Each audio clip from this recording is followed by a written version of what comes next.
Bismillah. Assalamualaikum warahmatullahi wabarakatuh. Perkenalkan, nama saya Zilzal Ananta Mustafa, Prodi Desain Interior 1S untuk mata kuliah Desain Interior 1. Kali ini saya akan mempresentasikan tugas UAS dari mata kuliah Desain Interior 1 dengan judul Interior Design Apartment. Di sini saya menggunakan konsep Japanese. Untuk biodata klien, nama klien saya adalah Muhammad Lukmansyah. Dia lahir di Nganjuk 19 April 2001, umurnya sekarang 19 tahun. Alamat sekarang di Kabupaten Gresik, Jawa Timur. Statusnya single, pekerjaan mahasiswa, hobinya nonton film dan belanja. Terus warna kesukaannya putih, biru muda, dan juga kuning. Untuk orientasi arah timur. Untuk selanjutnya yaitu aktivitas klien. Untuk aktivitas klien sehari-hari, yang pertama ada bangun tidur, lanjut ibadah, lanjut bermain HP, setelah itu mandi, setelah itu biasanya klien sarapan lalu berangkat kuliah. Siang hari setelah kuliah yaitu sarapan atau makan siang, lanjut laptopan, terus tidur siang, terus nugas, habis itu mandi. Waktu sore hari dia bersantai, kadang juga bermain dengan teman-temannya, terus kadang juga jalan-jalan, dan saat malam hari dia tidur. Untuk selanjutnya yaitu keinginan ruang dan furnitur.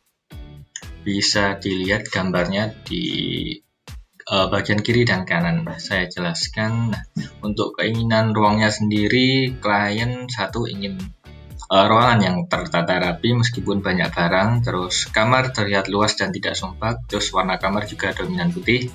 Klien tidak suka hiasan berlebih di kamar, lantai dari parket, interior bertema Japan style, terus ventilasi dan sirkulasi udara yang baik, pencahayaan bisa dari luar ruangan, terdapat lemari besar untuk menyimpan barang dan pakaian, lalu ber-AC. Jadi klien ingin ruangannya itu ber-AC, terus terdapat area bersantai, kloset duduk, dan terakhir terdapat tempat sampah kering. Untuk keinginan furnitur sendiri, satu, klien ingin kasur yang nyaman, terus ingin kursi yang empuk dan nyaman juga, ingin set meja belajar dan meja kerja yang nyaman, terus ada karpet untuk area bersantai, terus ada tempat untuk menaruh laptop, dan yang terakhir ada tempat untuk menaruh water heater, biasanya untuk memasak air. Untuk selanjutnya yaitu hobi dan karakter klien. Di sini hobi klien adalah yang pertama adalah menonton film. Biasanya klien sambil nonton film itu sambil ngemil snack, terus kadang minum es degan, dan juga hobi klien itu ada membaca komik. Selain itu hobi klien juga suka bercerita, terus suka berbelanja, dan juga suka jalan-jalan. Untuk karakter klien sendiri, yaitu orangnya ambivert. Jadi kayak punya dua kepribadian gitu. Terus dia itu seorangnya ceria, suka memimpin, terus orangnya jujur, tidak suka bohong. Kadang emosinya kurang stabil. Untuk analisa ruang sendiri, di sini bagian kiri bisa dilihat ada layoutnya, itu layout ruangan sekarang. Ada queen bed, lemari pakaian, meja belajar, terus ada AC split, jadi kamar klien sekarang itu ada AC-nya, terus ada barang-barang klien. Untuk potongannya bisa dilihat ada potongan A sampai A aksen, terus ada B aksen, terus ada potongan untuk sirkulasi udara dan pencahayaannya. Untuk analisanya, bagian visual, di sini kamar klien sekarang itu kamarnya berwarna putih, terus ada aksen coklat dan juga merah. Untuk ini karena klien saya dapat infonya itu hanya online, jadi tidak ke lokasi langsung, makanya untuk hasil pengamatannya itu saya berdasarkan video yang dia kirim ke saya. Untuk furniturnya sendiri, finishingnya HPL, dominan furnitur di kamar dia, terus ruangannya juga dingin karena ber-AC, terus sempit karena bisa dibilang ruangannya itu sempit karena banyak barang. Untuk selanjutnya, untuk bau atau penciuman di ruangan, kata dia ruangannya itu pengap karena ventilasinya tidak lancar. Terus untuk body movement juga sedikit susah karena banyak barang. Selanjutnya untuk alur kegiatan lain, yang pertama ada bangun tidur, lanjut kedua mematikan AC, ketiga membuka gorden, keempat bersih-bersih kamar, kelima merapikan barang, keenam mandi, ketujuh ganti baju, ke-8 sarapan, 9 nonton film, 10 menghidupkan AC, 11 mengerjakan tugas, dan yang terakhir yang ke-12 tidur. Untuk selanjutnya sirkulasi udara dan cahaya. Untuk sirkulasi udara sendiri, di ruangan klien saat ini itu sirkulasinya kurang lancar. Kenapa? Karena ventilasinya kurang. Terus bukaan jendela juga hanya satu jendela. Itu pun jarang dibuka karena ruangan ini ber-AC, jadi ruangan itu tertutup. Untuk sirkulasi cahaya matahari itu sulit masuk ke area ruang karena jendela cuma ada satu dan itu biasanya ditutup oleh gorden. Jadi di kamar itu kebanyakan menggunakan atau seringnya itu menggunakan cahaya lampu buatan. Untuk zoning ruang itu ada area tidur, area penyimpanan barang, area dresser, dan juga area belajar. Jadi ada 4 area di area ruangan klien sekarang. Untuk permasalahan ruang itu kondisi ruangan klien sekarang itu berantakan, tempat penyimpanannya kurang, terus sirkulasi udara juga tidak lancar, sinar matahari itu sulit masuk ke area ruang, terus tidak ada area bersantai, dan area belajar itu kurang maksimal. Untuk kebutuhan ruang sendiri, klien tuh ingin ruang yang bersih dan tertata, terus terdapat tempat penyimpanan barang, sirkulasi udara yang lancar, terus cahaya matahari dapat masuk ke dalam ruang, terus terdapat area bersantai, dan juga area belajar yang luas dan juga nyaman. Untuk kebutuhan ruang yang sebenarnya itu klien membutuhkan ruangan yang tertata rapi, bersih dan mudah diatur. Terus di dalam ruang terdapat tempat penyimpanan barang, ventilasi dan sirkulasi udara yang baik, memanfaatkan bukaan jendela sebagai tempat untuk berjemur, karpet sebagai tempat bersantai, dan juga pemilihan furnitur yang pas dengan kebutuhan klien. Untuk layout apartemen yang cocok ini saya mengambil referensi dari internet. Ini saya ambil yang cocok, ada beberapa area, bisa lihat ada area bersantai, terus ada area belajar, area TMN. Area TMN itu nanti akan saya jelaskan. Terus ada area penyimpanan, area kamar mandi, dan juga area dapur. Oke, next. Untuk diagram keterhubungan bisa dilihat sendiri. Ini ada function atau fungsinya, ada goal, fact, concept, need, dan juga problem. Lanjut, selanjutnya ada form. Ini berhubungan dengan ruangan. Ada goal, fact, concept, need, dan juga problem juga. Untuk zoning general dan aktivitas. Untuk zoning general ini saya bagi menjadi 3, ada private, semi-private, dan juga public.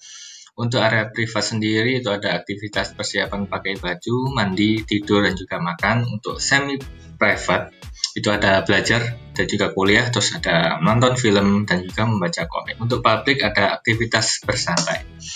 Untuk aktivitas zoning aktivitasnya sendiri itu ada 3 juga, ada aktivitas sehari-hari, aktivitas kuliah dan belajar, terus ada aktivitas hobi.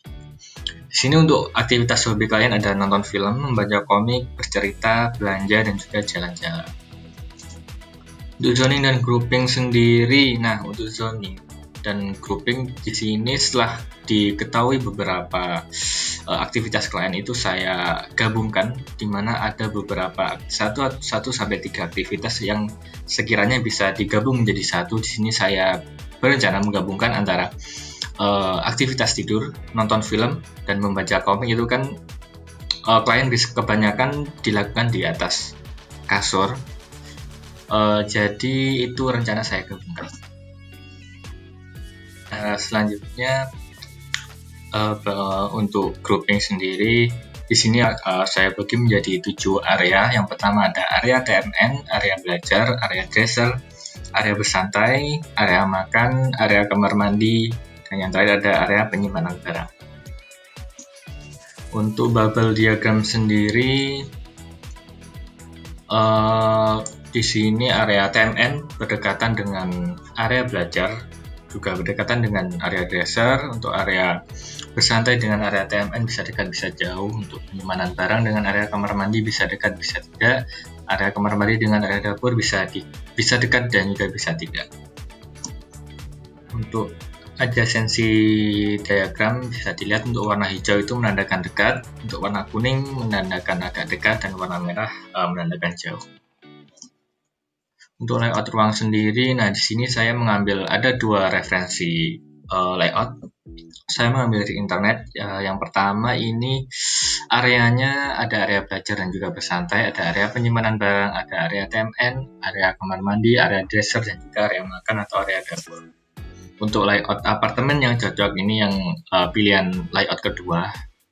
Ini yang saya ambil, yaitu area belajar, area bersantai, area TMN, area penyimpanan, area kamar mandi, dan juga area dapur. Untuk konsepnya sendiri, di sini saya menggunakan Japanese style.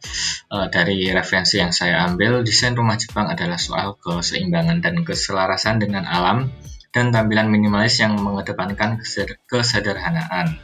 Sumbernya dari interiordesign.id. Desain rumah Jepang juga menjadi salah satu gaya desain rumah yang mewakili penampilan serba minimalis. Arsitektur rumah Jepang terlihat khas dan berkarakter. Konsep desain ala Jepang juga menampilkan kekhasannya pada penggunaan material yang konsisten dan bentuk-bentuknya yang sangat sederhana. Terkait dengan gagasan minimalisnya, furnitur berukuran kecil menjadi standar yang biasa digunakan dalam rumah Jepang. Hal ini dimaksudkan untuk memberikan keleluasaan dalam ruangan. Filosofi desain Jepang sangat memperhatikan sirkulasi ruang. Sumbernya dari interiordesign.id. Untuk furnitur dan color scheme sendiri, pada pemilihan furnitur nanti kemungkinan tetap akan menonjolkan gaya furnitur Jepang, seperti furnitur yang terbuat dari material kayu, warna furnitur yang soft atau yang light, dan penggunaan karpet atau tempat duduk khas Jepang yaitu kursi tatami. Untuk area lantai akan menggunakan lantai parket. Pada bagian ceiling saya akan menggunakan flat ceiling dengan kombinasi ada aksen-aksen kayu untuk menimbulkan suasana khas Jepang. Untuk warna ruangan nantinya akan saya gunakan dominan warna putih. Untuk fenomenologi, dari analisa visual, suasana yang diinginkan itu klien ingin ruangan yang menenangkan. Kenapa? Karena dengan ruangan yang menenangkan itu dapat membuat klien menjadi happy. Terus untuk pemilihan warna, warna dominan putih dengan variasi kayu. Terus ada variasi dinding bata expose juga yang berwarna soft. Kenapa dengan pemilihan furnitur dan juga warna ruang yang cerah, karena kan nuansanya itu cerah terus memberikan kesan luas pada ruangan, terus bisa membuat klien menjadi happy. Selanjutnya ada body movement. Di sini saya menggunakan smart furniture, yaitu dengan menggunakan bentuk-bentuk furnitur yang sederhana dan multifungsi, terus material finishing yang terbuat dari kayu dan kayu yang berwarna light, bisa HPL atau menggunakan kayu solid. Terus tujuannya apa? Agar menghemat ruang, terus ruangan jadi terkesan lebih luas. Selanjutnya untuk ruangannya ini, klien ingin ruangan yang dingin, yaitu solusinya dengan memberikan AC salah satunya. Tujuannya untuk membuat klien menjadi lebih nyaman. Untuk pencahayaan, klien ingin sinar matahari itu masuk ke dalam ruang sehingga dapat digunakan untuk berjemur sehingga baik untuk kesehatan klien sendiri. Untuk area TMN ini menggunakan model tempat tidur yang berkonsepkan Japanese, bisa diterapkan dalam penggunaan material dan juga elemen estetik pada bagian tempat tidur. Untuk area dapur didominasi material kayu atau HPL agar terjadi keselarasan dengan area lainnya di ruangan ini. Untuk area belajar ini sengaja saya tempatkan dekat dengan jendela apartemen, jadi di bagian pinggir, agar ketika klien mengerjakan tugas pada siang hari itu dapat mendapatkan pencahayaan yang maksimal dan juga bisa menghemat listrik sehingga tidak begitu terlalu membebani biaya klien. Selanjutnya ada area bersantai. Karena keinginan klien yang ingin terdapat area santai dari karpet, maka saya berencana untuk memberikan karpet pada area ini, kurang lebih seperti area tatami dalam rumah tradisional Jepang. Untuk area kamar mandi sendiri, pada area kamar mandi menggunakan konsep minimalis karena ruangan yang tidak terlalu luas. Untuk area dresser sendiri, saya menggunakan lemari yang di finishing menggunakan HPL motif kayu. Untuk area penyimpanan barang nantinya saya fokuskan ke bagian TV desk, di mana bagian TV desk nantinya akan difungsikan sebagai rak atau tempat penyimpanan barang-barang dari klien. Idea dan penerapan IDEA, untuk IDEA-nya bisa dilihat ada, atau nirmananya itu ada dua. Nirmana yang pertama itu dominan bentuknya kotak-kotak dengan warna coklat, lalu yang kedua bentuknya dominan persegi panjang dengan aksen kotak-kotak juga. Untuk warnanya ada warna hijau dan juga warna hijau yang kecoklat-coklatan. Untuk simplikasinya bisa dilihat ini saya kira-kira menyesuaikan dengan karakter klien.